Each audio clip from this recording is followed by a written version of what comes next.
I'm Caleb Brooks with the AHSAA Radio Network. I'm at Calhoun High School, joined by head boys basketball coach, Coach Ervin Starr. And Coach, for you guys, you're fresh off of a Final Four appearance in Birmingham a season ago and getting to go and play on the biggest stage in the whole entire state. Lost some good players from that team a year ago and, have kind of gone through some early bumps in the road this season, but you're starting to play better basketball at the right time. You're getting area play going and, it's really getting into the thick of things. Kind of tell me, coming off of a Final Four appearance and now kind of having the target on your back the way that you do, and then having a guy like JD who, gathers a lot of attention from people around the state as well. How have you felt about how your team's been able to handle that so far and really get to this point in the season? Yeah, last year, like you said, we had that Final Four run, and we had 3 guys that were averaging double figures, so JD didn't have to carry the load as far as scoring a lot of points. And we had a very veteran team. We had, a lot of seniors on that team. We had 8 seniors on that team. So even when somebody came out, coming off the bench, we had somebody that had been there before. So that was good to go last year. This year, we have a bunch of young guys. We only had 1 starter coming back, which is JD, and he had to carry the load so far as, scoring the points this year for us. Even though we have some guys that are capable, they just haven't been in that big game experience. And that's kind of what we did earlier on in the season. We scheduled some tough games. We scheduled, some 6A and 7A teams, and we've been to some tournaments where, we're playing schools that are 10 times our size. We're 250 kids, and they got 2,500. So we've been through that gauntlet earlier on in the season. Like you said, now we're starting area play, and I think our younger guys that came up from JV last year and those guys, those 2 that did return coming off the bench, they're gelling now, especially defensively. Last year we prided ourselves on defense, and we kind of lost our way early on in the season. We were getting up way too many points, and it didn't matter if JD scored 50 or not. It was, it was on the defense. We weren't holding up our end of the bargain. So we're getting to that point now, and I think, by having 3 guys that were there last year, of course JD was there, and he's undoubtedly the leader of the team, and they follow his lead and example, with his work ethic and his knowledge of the game. He's going to make everybody on the court better. So if they're doing the things that we ask them to do defensively, and they're, like he said earlier, if they're hitting open shots, we're going to be hard to beat. A lot of people are looking at our record. We're 10-10 right now, but, I'll take those 10 losses as, some quality losses because, again, they were against much larger opponents, and we learned from that. And I think we're, in pretty good shape right now going into area play. You mentioned having all the seniors that you had a year ago, and obviously JD's a good talent and getting a lot of national attention. But how important was that for him to not have to carry the load as a sophomore last year and kind of be able to rely on some of those seniors and kind of help his development in the game as well? It was huge. He got upset with me a little bit in the beginning of the season because I told him last year, as a sophomore, you're one of the captains. And he didn't really want to be in that spot. But, me looking forward, big picture wise, I'm like, you got 3 more years of this. And these guys are getting ready to leave. So, go ahead and be one of the co-captains with some of those seniors so that the next 2 years, your junior and senior year, you're ready to lead and you won't have a problem with it. And I think it worked out pretty well because right now, like I said, we got some seniors on the team, but they still look up to JD because they understand that, okay, you were there last year. You were on the court basically the whole game for each game. And, like I said, they're going to follow his example and, so far so good. With all the young guys and, having guys that didn't have varsity experience, when you put the load on them the way you did with the schedule that you were talking about, did you kind of see them going through that gauntlet get better and better each time you guys played that higher competition? Well, we kind of, initially it got better and better. And then, we took a trip to Peoria, Illinois, and we were there for the week of Thanksgiving. We played 4 games and, for the most part, they weren't even close. And, and I kind of saw some of our guys like, man, we're getting killed and now we're doubting ourselves and everything. Me and my coaching staff, we kind of just stayed back like, let it go. They'll figure it out that, hey, these aren't the people we're going to be playing on a daily basis once we get back home. But if we can compete, and that's all we wanted them to do is compete. By the end of the tournament, that's what we were doing. The guys kind of figured it out by midweek, and they started competing, and now it's carrying over to, again, now that we're back, again, that win-loss record, we've already told them, don't worry about that. The big picture doesn't have anything to do with the wins and losses. So I think so far, everything we wanted to accomplish with those tournaments and those showcases that we've done, I think everything's panning out. And that's what I was gonna, get to. Are you one of those when you're doing the schedule and making it all that, you don't care about the win-loss record before area play? You're just looking to play some of the best competition that you can play to get your team ready. Yeah, because like last year, I think one of the things was we didn't, advance was when we saw that adversity that we really hadn't seen throughout the year, because we had a great record last year, and we had, almost 30 wins. But when that adversity came, even against the team that we previously beaten early in the year, we didn't respond well. So this year, like I said, me and my coaching staff, we got together. It was like, let's put them through some trials and see how they respond. Because if we get back to this, if we're fortunate enough to get back there again, I want a different outcome.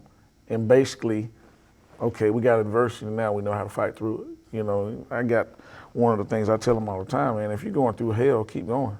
Don't stop, because it's going to be rough. Yeah. Yeah. When you look at, what you've been able to do now, year 3 here, obviously with 8 seniors, you felt like you had a veteran group a season ago, but did you think that you guys, going into the year could make it up to Birmingham, or was it kind of a surprise to you in year 2 for you to make the run that you did last year?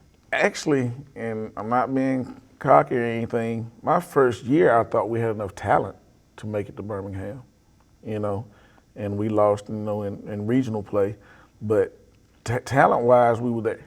And I think, again, we had everybody coming back. We only lost 2 players off that team, and only one of those started. So we had 4 starters coming back last year.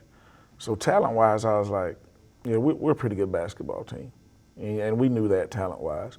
I didn't know if going to Birmingham that first year would have helped us last year. I think it would have, but I don't know. It's kind of like right now, the plan that we did this year, let's play a tough schedule and see if that helps us out and gets us back to where we want to be, and this time we can push through. So talent-wise last year, I think we had a very, very special team. I think it was one of the better teams in Alabama, regardless of classification. We beat some, larger schools last year. Like this year, we beat Jeff Davis out of Montgomery. That's a 7A school. We actually, defeated them twice. So, talent-wise, we have it. It's just, are we gonna bring it night after night after night? That's one of the quotes we've picked up this year. We play 4 quarters. So, and that's all I want our guys to do. And so far so good. Again, we don't have the biggest team. JD's the tallest player I got on my team, and he's a guard. Yeah. And everybody else is basically 6 feet and under. I have one other guy that's over 6 feet that comes off the bench, so I got basically a bunch of ball handling guards out there, and one of those guys is averaging 13 rebounds a game. So they're gonna fight hard for us, and that's all we can ask. Obviously you have a system that you like to run and all that, but when you have a guy like JD who, can score the ball the way that he has, does it change the way that maybe your philosophy is on the offensive side, knowing that, you have him that you can just rely on to just give him the ball and let him go get a bucket? Well, it's kind of dependent on who we're playing.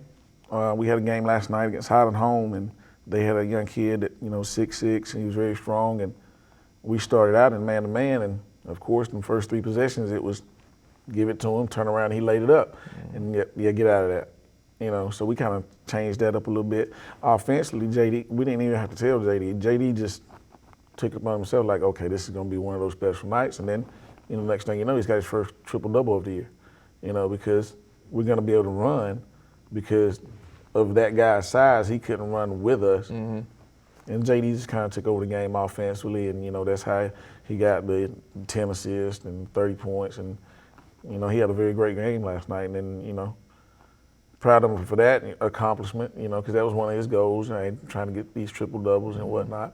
So I'm glad he can achieve one of his individual goals, but, team-wise, it was a special victory because it was an area game. Yeah. That was what was on the board in the locker room. Business. This is business now. We've had our fun, and we went to the tournaments and went to the showcases and stayed overnight in some nice cities and whatnot. But right now, we got to get down to business because we got one goal in mind. Well, there's 3 goals, but first order of business is the area championship. You know, with basketball and baseball and softball and all that, you play a lot less area games. And so you have, you know, you only have these certain amount of games that are the ones that count. What's kind of your message to your guys before these games on, you know, hey, guys, now these are the ones that we have to win these? And, you know, how do you kind of get that across that these are different from just the regular games that we're playing? I think JD alluded to it earlier. You know, it's one game at a time now. You know, I think we kind of got ahead of ourselves some points during the season, saying, okay, we're going to play these guys later on in the season and whatnot. But I think they're at the point now that they understand that one game at a time, and these games are the only ones that matter. That, like we were saying, we don't look at the record, you know, and we're trying to get them to the point that don't look at the scoreboard. Just play Calhoun ball until that buzzer goes off. And hopefully, at the end of the day, we've done our job. We can look up and we're victorious. And if we do that each game, especially these area games, and they're going to be tough because we got a pretty good area. That Highland home team last night, you know, they were trouble. You know, the score didn't look like it, but that's going to be one of those things where we had trouble against a big man in the post, but we learned from that. So hopefully, you know, they stay focused. JD keeps leading the way he is, you know, being that team captain, and hopefully at the end of the year we can raise a trophy. You know, obviously getting to this late point in the year, where have you seen your team really improve the most, and then where do you want to see them continue to improve the most where, you know, you can say, hey, yeah, we can make another run at this? Defensively, we've improved from probably game one to now. It's like a 180-degree turn because we were giving up, regardless of who we were playing, we were probably giving up 65 to 70 points a game, where last year, I don't think we gave up over 60 points a game in 4 games, you know, and we just kind of lost our way defensively, and that's on me, you know, and I kind of.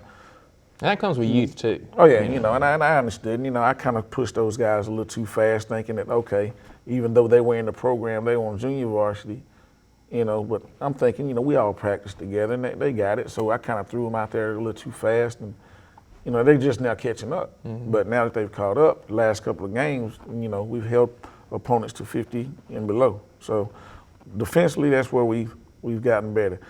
Will we have to improve, and we can't win a championship without rebounding, you know. And I know the challenge for us is we don't have the size. That's what everybody's gonna say. We don't have the size. Well, we better use our speed, you know. And what we've adopted is those 50-50 balls that are on the ground. Okay, we'll just use those as rebounds too. Since we can't get it in the air, let's get it on the ground. One way or the other, we got to get those balls, and, you know, get back in, you know, transition and whatnot. Because if we're going to get out-rebounded every game, man, it's going to be tough to win a championship. I don't care if it's area championship, regional, or state.